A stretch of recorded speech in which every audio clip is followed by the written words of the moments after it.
21वीं सदी में अंतर्राष्ट्रीय राजनीति की जब हम बात करते हैं या अंतर्राष्ट्रीय संबंधों की, विश्व राजनीति की, तो एक बात बड़ी रोचक सामने आती है कि भारत एक बार फिर ऐसी अंतर्राष्ट्रीय भूमिका के लिए अपने को तैयार कर रहा है जो आजादी के समय संभावना के रूप में उसके सामने थी। आजादी के समय जब नेहरू ने पहले प्रधानमंत्री के रूप में पदभार ग्रहण किया, गुटनिरपेक्ष आंदोलन को नेतृत्व प्रदान किया, तो एक दो ध्रुवों वाली दुनिया में उन्होंने अफ्रो एशियाई देशों के लिए न केवल भारत की जगह बनाई थी, बल्कि इस पूरी एशियाई अफ्रीकी बिरादरी के सामूहिक हितों की रक्षा के लिए भी जमीन तैयार की थी। कई कारणों से यह अभियान सफल नहीं हो सका। इसमें भीतरघात की गई, चीन ने इंडोनेशिया को भारत से अलग किया, अमेरिका ने पाकिस्तान और भारत के बीच में विवाद को गहराया, और डेलिस ने यहां तक घोषणा की कि जो हमारे साथ नहीं है वो हमारा दुश्मन है, हमारे दुश्मन के साथ है। तो भारत की तटस्थ मध्यस्थता वाली भूमिका का अवमूल्यन हुआ, मगर भारत इससे विचलित नहीं हुआ था। भारत ने पूरी ईमानदारी के साथ, निष्ठा के साथ संयुक्त राष्ट्र संघ के चार्टर को जो स्वीकार किया था उसके अनुसार शांति के हित में, निशस्त्रीकरण के हित में, अंतर्राष्ट्रीय सहकार के हित में, उपनिवेशवाद के विरोध के हित में निरंतर अपने राजनयिक को संचालित किया। चीन के साथ सीमा विवाद के बाद, युद्ध के बाद भारत के आर्थिक विकास में अवरोध आ गया। भारत उतनी सक्रिय भूमिका अंतर्राष्ट्रीय राजनीति में नहीं निभा सका जो वो निभा सकता था। एक लंबे अंतराल के बाद, लगभग आधा सदी के बाद, 21वीं सदी के पहले दशक में भारत अपने आप को फिर वहां पा रहा है जहां उसने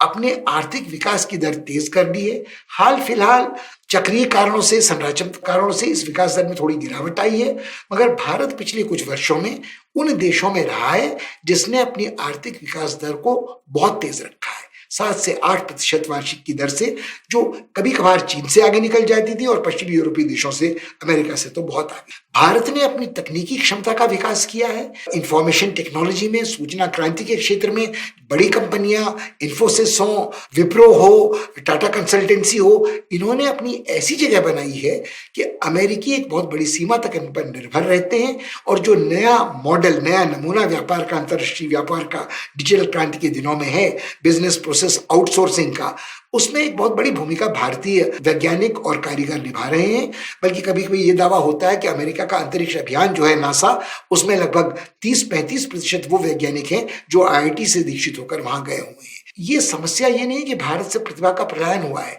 दुनिया को इस बात का एहसास हुआ है कि आज भारत की तकनीकी क्षमता ऐसी है कि आज वो खाद्यान्नों के उत्पादन के मामले में आत्मनिर्भर है, वह सूचना क्रांति के क्षेत्र में किसी से पीछे नहीं है। हाँ, कुछ रुकावटें आज भी हैं। पिछले वर्षों की नीतियों के कारण भारत आज भी कंप्यूटर हार्डवेयर, मशीनें बनाने में उतना समर्थ नहीं है, या चिप बनाने में उतना समर्थ नहीं है जितना छोटे छोटे देश ताइवान आदि हैं। मगर जहां तक सॉफ्टवेयर का सवाल है, जहां तक बुद्धि के प्रयोग से उस उपकरण के उपयोग का सवाल है, भारत का मुकाबला करने वाली शक्ति शायद ही संसार में कोई और हो। इतना ही नहीं, भारत में जो मोटर उद्योग है, जो मोटर उद्योगों के उपकरण बनते हैं, जो ऑटोमोबाइल एक्सेसरीज, उसमें भारत का बाजार तीसरी दुनिया के लगभग हर देश में, लैटिन अमेरिकी देश तक संभव है। भारत का जो औषधि निर्माण का उद्योग का क्षेत्र है, उसमें भारत की प्रतिभा को कुंठित करने का सारा प्रयास विश्व ने किया। जो पूंजीवादी देश थे, समर्थ देश थे, कोई टेक्नोलॉजी हमको नहीं देता था, और फिर वो जो पेटेंट और प्रोडक्ट्स की एक प्रणाली थी जिसमें कहा गया कि अगर किसी का पेटेंट किसी दवा कंपनी के पास है तो भारत उसका उत्पादन नहीं कर सकता। पेटेंट, जैसा सब जानते हैं, निश्चित वर्षों के बाद समाप्त हो जाता है। बट जो नई पेटेंट प्रणाली विश्व व्यापार व्यवस्था में आई, उसमें यह था कि नहीं, आप अगर प्रक्रिया आपकी निर्माण की दूसरी है, जो प्रोसेस कहलाती है, तब भी आप दवा का निर्माण नहीं कर सकते। भारतीयों का दावा था कि हमने दवा के आविष्कार न किया हो, उसके निर्माण की अपनी पद्धति निकाली है, मगर तब भी उस पर पेटेंट, प्रोडक्ट और प्रोसेस दोनों पे ही रोक लग गई। फिर भारत ने एक बड़ी लंबी राजनीतिक लड़ाई लड़ी। उसने कहा कि हमारी देश की जनता गरीब है और तीसरी दुनिया के अनेक देशों में जनता गरीब है। प्राण रक्षक औषधियों की इतनी 2000-3000 गुना उत्पादन से ज्यादा कीमतें वो बर्दाश्त नहीं कर सकते, और मजबूर होकर लोगों को स्वीकार करना पड़ा कि महामारी के विषय में, वो यक्ष्मा टीबी हो, वो मलेरिया हो, वो हैजा जैसी बीमारी हो, या वो प्राण रक्षक वैक्सीनें हो पोलियो की या HIV की, उनके उपचार की दवाएं बनाने का अधिकार पेटेंट का उल्लंघन करने के बाद भी भारत को होना चाहिए। कमोबेश यही बात कंप्यूटर के संबंध में सॉफ्टवेयर में होती है। अक्सर भारत और चीन को कहा जाता है कि ये लोग पायरेट्स हैं, ये लोग तस्कर हैं, ये लोग रॉयल्टी नहीं देते हैं, मगर कोई ये विचार नहीं करता है कि जो बहुराष्ट्रीय कंपनियां हैं जिनका एकाधिकार है वो उत्पादन की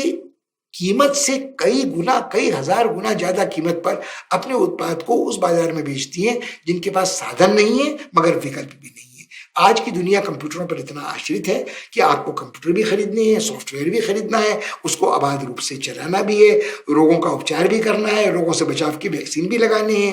परिष्कृत फसलें भी उगानी है। तो ये अंतर्राष्ट्रीय राजनीति का जो पक्ष है उसमें भारत ने यह दर्शाया है कि भारत भले ही अपेक्षाकृत गरीब हो, भारत की आबादी बहुत बड़ी हो, भारत की शैक्षिक गुणवत्ता का स्तर अभी पूरा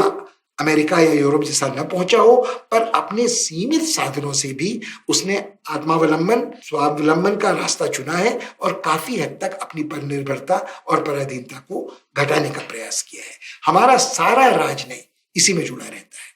और यदि आप देखें तो पर्यावरण के विषय में 1972 में जो पहला शिखर सम्मेलन हुआ था उसमें किसी बड़े देश का कोई नेता नहीं गया था, सिर्फ श्रीमती गांधी थी जिन्होंने उस शिखर सम्मेलन को संबोधित किया था और ये कहा था कि गरीबी ही सबसे बड़ा प्रदूषक है। तो ये अर्थ है जो हमको याद रखना